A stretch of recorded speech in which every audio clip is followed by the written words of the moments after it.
Breaking news, breaking news, breaking news. It's reported that Pooh Shiesty's house was raided. They ran up in his house. They took all this from the videos that he's doing, the song he made when he came home. They said it was too crazy, first day out. But we're going to break this down to see if this rumor is true or if it's false. Y'all know, put it in the comments before we get started. All right.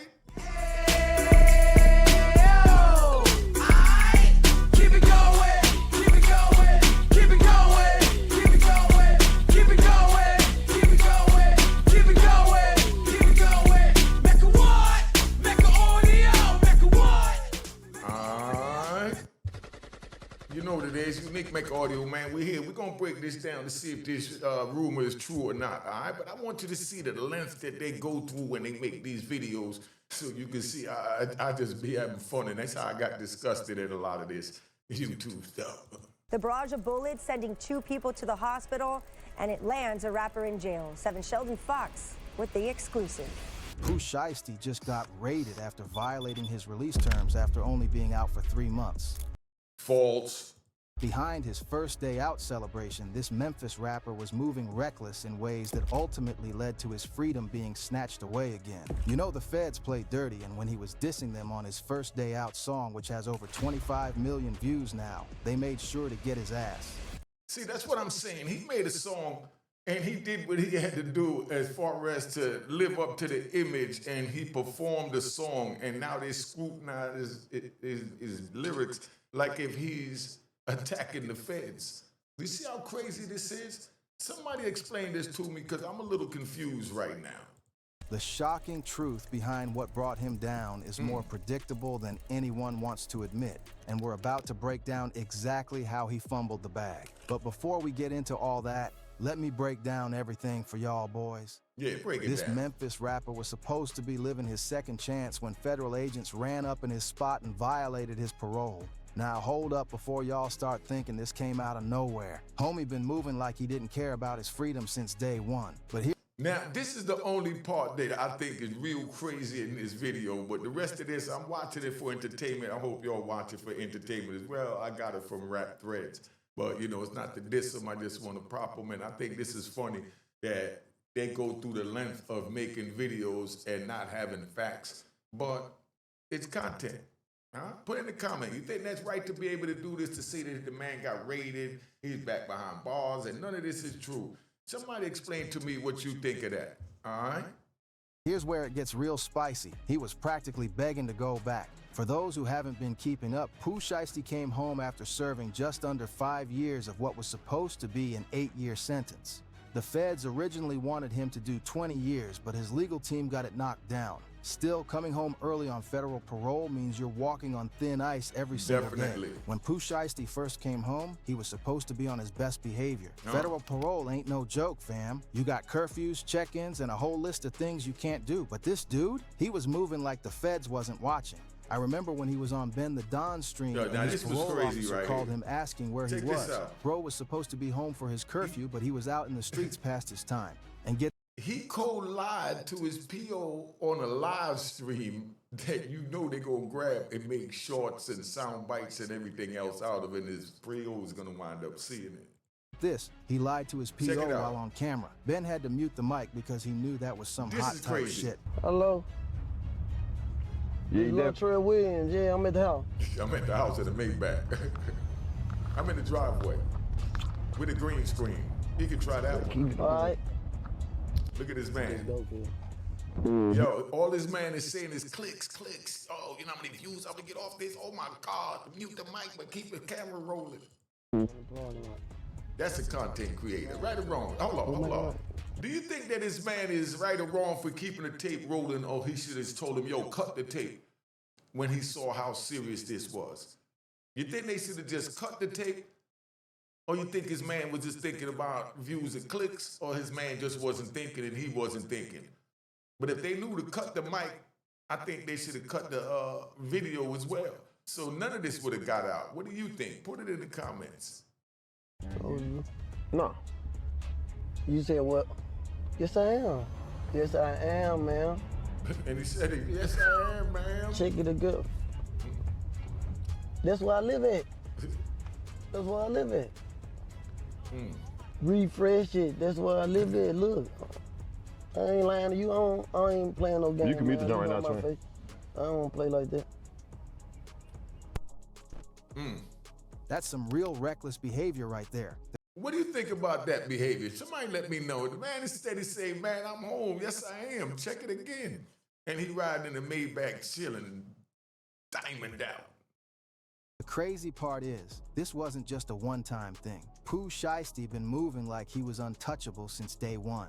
He was posting on social media, flexing with jewelry, cars, and talking that street talk like he wasn't still technically a federal prisoner on Man, he was performing, man. He was earning his bag, man. Don't try and hit him for earning his bag, dog. supervised release. But yo, this is where the story gets deeper than just violating curfew. See, Pooh Shiesty been telling on himself through his music. In his lyrics, he straight up said, "Out on paper with a fully ARP sitting on my counter." Now in the streets, we know Pooh don't rap cap. When he says something in his bars, that's his reality. For y'all who might not understand, an ARP is a fully automatic weapon, something All right, and he's rapping. That's what the fans want to hear. They don't want to hear him talk about two violins and a flute. They want to hear him talking about the AA and the Draco and all that other alphabetical firearms. federal parolee definitely can't have. The real kicker though, he was staying in a halfway house as part of his release conditions. Let me explain what that is for those who don't know. Yo, they really blew this out that all of this happened. Could y'all believe this? Put it in the comments if you think this is right or wrong, man.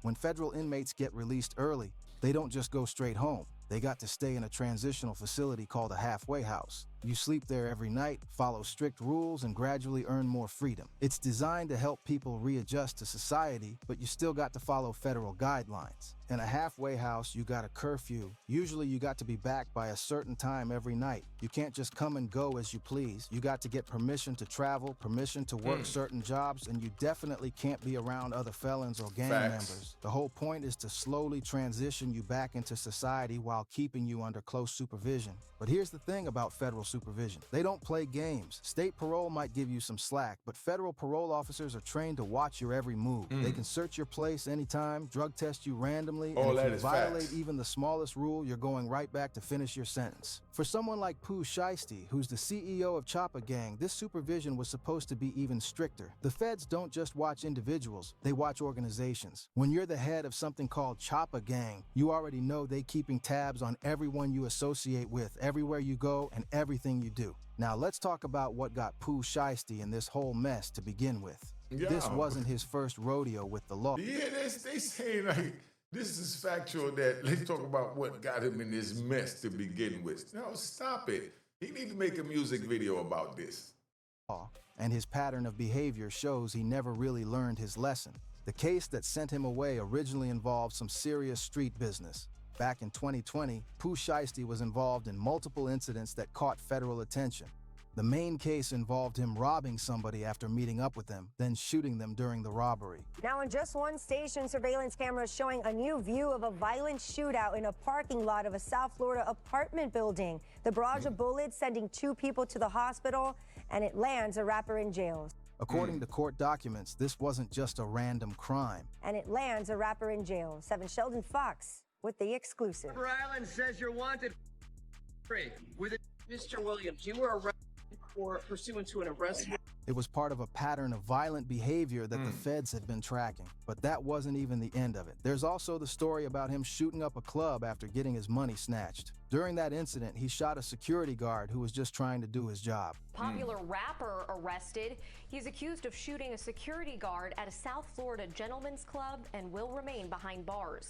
A judge denied bond for 21-year-old Lontrell Williams. Real talk, when you're moving like that in the streets, you're not just putting yourself at risk. You're endangering innocent people trying to make a living. The federal government built their case around multiple incidents, including armed robbery, assault with a deadly weapon, and conspiracy charges. They painted a picture of Pooh Shiesty as someone who used violence as his first option, not his last resort. The prosecution argued that he was a danger to the community and needed to be locked up for the full 20 years they originally sought. His defense team worked hard to get that sentence reduced, arguing that he was young, had potential as an artist, and could be rehabilitated. They got it down to 8 years, which was still a significant sentence, but much better than the 2 decades he was facing. When Pooh Shiesty came home, he had everything going for him. His first day out song was doing numbers. He was getting plaques, driving foreign cars, and even rumored to be with India Love. He had the opportunity to build a legitimate empire, but somehow he still managed to mess it up. The First Day Out track was more than just a song. It was a statement. He was telling the world he was back, he was focused, and he was ready to take over the rap game. The song got millions of views, and for a minute it looked like he was going to be one of those success stories, the guy who learned from his mistakes and used his second chance to build something real. But behind the scenes, the street's been talking about how he was moving. People who knew him said he never really left that street mentality behind. He was still hanging with the same people, still talking that same talk, and still moving like he was invincible. The problem with federal parole is that they're watching everything. Your social media posts, your music videos, who you're hanging with, where you're going, everything is under a microscope. When you're rapping about having automatic weapons while you're on supervised release, that's not just artistic expression, that's evidence. The real tea that got everybody. Do you think that should be artistic expression, or you think that's evidence? Somebody put in the comment, because I don't agree with them doing that. You put in the comments why or why not. Because now with all of these rumors they just said about him getting locked up, they rated him. So if he made a song about this right now and put it out and made the video with it and showed him getting arrested, you know, would they be able to use that against him? And it never happened? But because something happened and you rap about it, they attach it to you? Somebody put in the comments and let me know. Shook was how Ben the Don first broke the news on his stream. During a live broadcast, Ben got a phone call about the raid. You could hear the shock in his voice when he found out they took everything and cleaned them up. Ben tried to keep it low-key at first, but the streets was already talking. In the clip that went viral, you can hear Ben telling his caller, "You remember that bet when Buddy had this right here and I told you he going to jail? He's going back." Remember that bet when Buddy had this right here? And I told you, I was like, he going to jail? Yeah. He's going back. The way he said it showed this wasn't completely unexpected. But that's People who knew Pooh Shiesty's situation saw this coming. But here's where it gets interesting. See it coming? Ben later tried to say on Twitter that the call wasn't about Pooh Shiesty. He tweeted, "I understand y'all gotta get y'all money, but that's cap as F. Shy ain't have a MF thing to do with that call." Whether he was trying to deflect or protect his homie, we don't know. But the facts came out anyway. The raid itself was probably planned for weeks or even months. Federal agents don't just show up randomly. They build cases, gather evidence, and strike when they have everything they need. Based on what we know, they went to his spot, found whatever they were looking for, and Can you believe they did all this to make it look like this is how the feds rolled up with Pooh Shiesty, Jordan? I ain't gonna front. I enjoyed the video, but you know, I know what the facts are, so I can separate the two and watch this for the entertainment that it is. But this is definitely, look at this, man. This is how they rolled up in Pooh Shiesty house. They rolled up in Pooh Shiesty house. took him into custody immediately. Later, all the blogs started posting about Pooh Shiesty being back in custody. Word. DJ Academics confirmed it with the federal prison records, showing Pooh Shiesty's real name, Lontrell Donnell Williams Jr., his register number, and his new release date, April 11th, 2026. That date is significant because that was his original release date before he got out early on parole. Now, this If that's what happened, that means that he's still on halfway house time because he's still in federal custody. If you're in federal custody and you're in the halfway house, you got an ankle bracelet on, you're at your own house confinement, whatever, they still consider you as far as being in BOP custody until they cut that off. So that's why that date is the same. But all this other stuff they saying, none of this didn't happen. You know, I just used it a title because that's what the video was about, but I had to clarify this. I can't run with a false narrative like that, you know, just so you understand. This is real crazy, but it's enjoyable, and that's all it's for. This ain't just about one violation. This is about a pattern of behavior that shows Pooh Shiesty never really took his second chance seriously. The street's been talking about how he was moving since he came home, and it wasn't looking good. For y'all, it was looking excellent. We watched over millions of people watched the video, so he's doing a pretty good job. All who might not understand federal parole, let me explain. When you get released early from federal prison, you're still technically serving your sentence, just in the community instead of behind bars. You got strict conditions, curfews, regular check-ins, no weapons, no associating with known felons, and definitely no criminal activity. Violate any of these and you go right back to finish your original sentence. Facts. The fact that his release date is April 11th, 2026, his original release date, tells us this is likely a parole violation, not new charges. If he had caught new charges, he'd be looking at additional time on top of his original sentence. Instead, they're just making him serve out the rest of his original 8-year sentence. The real question is what exactly triggered the raid? Was it his lyrics about having weapons? Was it him being out past curfew? Was it associating with other gang members? Or was it something they found during a routine check? Like this really Based happened. on the timeline and the way everything That's went why I'm just down, letting it it seems play. I like the just wanted feds y'all have to been see it, building to a case enjoy for it his like I did. violation for a while. They probably had evidence of multiple violations. The curfew incident on Ben's stream, his lyrics about weapons, maybe surveillance showing him with prohibited associates. This is bigger than just one rapper though. This is about the cycle that keeps pulling young black men back into the system. When you come from the streets, it's hard to completely disconnect from that lifestyle, especially when that's what made you famous in the first place. The music industry doesn't help either. Labels want that authentic street credibility, fans want to hear about that life, and social media rewards the most outrageous behavior. So you got artists caught between staying true to what got them famous and staying free to enjoy their success. For Pooh Shiesty, his whole brand was built on being that street dude. Chopper gang, the gun talk, the robbery stories, that's what made him hot. But when you're on federal supervision, That's you what can't made live him hot that as brand far as anymore. You gotta find a streams. way to evolve your artistry without violating your parole conditions. What makes this situation even more tragic is the ripple effect it has on his community and his fans. Young people look up to these artists, and when they see someone get a second chance and blow it, it sends a message that maybe change isn't really possible. Pooh Shiesty had the platform to show kids in Memphis and other cities that you can come from the streets, make mistakes, pay your debt to society, and still build something legitimate. Instead, he became another example of what not to do. The financial impact is huge too. He was making real money, streaming revenue, show money, endorsement deals. And still all making of that it. stops when you're locked up. His team, his He ain't family, locked up. everyone who depended on his success is now left hanging while he serves out the rest of his sentence. And let's talk about the legal costs. Fighting federal cases is Hey, yo, I gotta end this there, man. I can't do no more of this, man. But I just wanted to show you how the internet has turned my stomach, and that's why I've kind of slowed down on the videos. I gotta find a different lane to still give a positive message. But this is the type of messages that they putting out, that a man is locked up back in jail, and I take that serious to my heart for them to even wish that on another man, especially a man that just served X amount of years of his life in prison. So that moves me, and I apologize for not doing video, but I'm gonna start back again. You know what I mean? I think I got an angle to go down, but like I said, my joint gotta be positive, man. You know, I love doing the celebrity stuff and mixing in the street and the prison stories in with the celebrity gossip. That's why I do it. I try not to go all celebrity, but you know, the rumors that's out about the celebrities on the streets is just so far-fetched and, you know, so hard to even verify, and I'm not just gonna really say nothing unless I know something, you know? And, you know, that's where we at with that, man. But, you know, make sure you subscribe to my daughter's YouTube channel, Juanita Mecca Audio, and my man Real Ball TTTV at YouTube, Unique Mecca Audio Prison Stories, to hear the prison stories, and Mecca Audio TV to see the previous videos that I've done over the years that I've been home. All right? Cheers, cheers, toast the crime, toast the crime, the crime, the crime, the crime.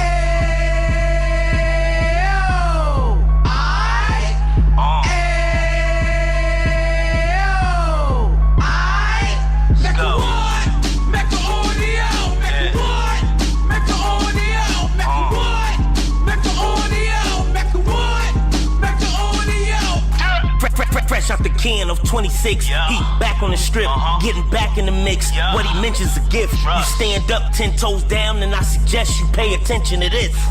Take a little gully posse and put it in Harlem. He cut from the bottom, came up from the bottom. Drop the book, you should go and get it. An Instagram page and a YouTube, you could go and visit. Then you could consider yourself linked in. Sit front row and get Jews from a kingpin. How he went through it, so you ain't gotta go do it. To not pay attention would be stupid. Talking about a man that probably put your grandfather on. Probably the reason that him and your grams got along. A man that generated millions on the block, did his time, never squilling till the cops make an audio.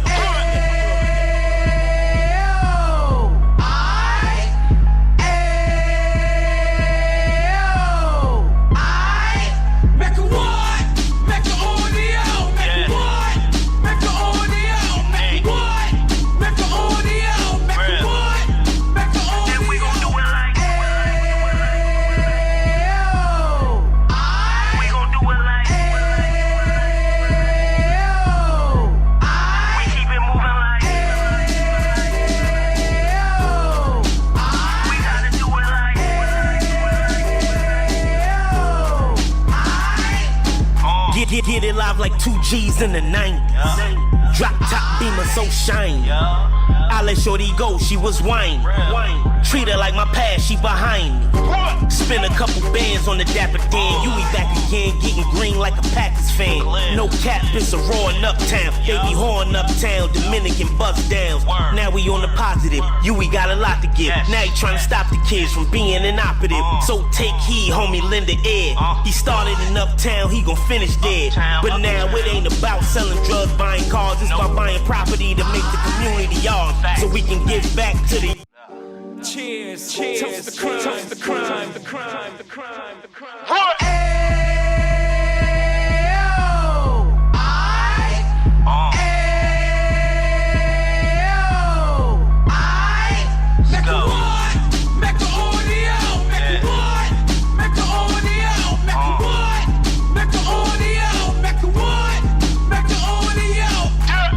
Fresh out the can of 26, he back on the strip, getting back in the mix. What he mentions a gift. You stand up 10 toes down, and I suggest you pay attention to this. Take a little gully posse and put it in Harlem. He cut from the bottom, came up from the bottom. Drop the book, you should go and get it. The Instagram page and the YouTube, you could go and visit. Then you could consider yourself linked in. Sit front row and get Jews from a kingpin. How he went through it, so you ain't gotta go do it. To not pay attention would be stupid. Talking about a man that probably put your grandfather on. Probably the reason that him and your grams got along. A man that generated millions on the block, did his time, never squilling till the cops make an audio.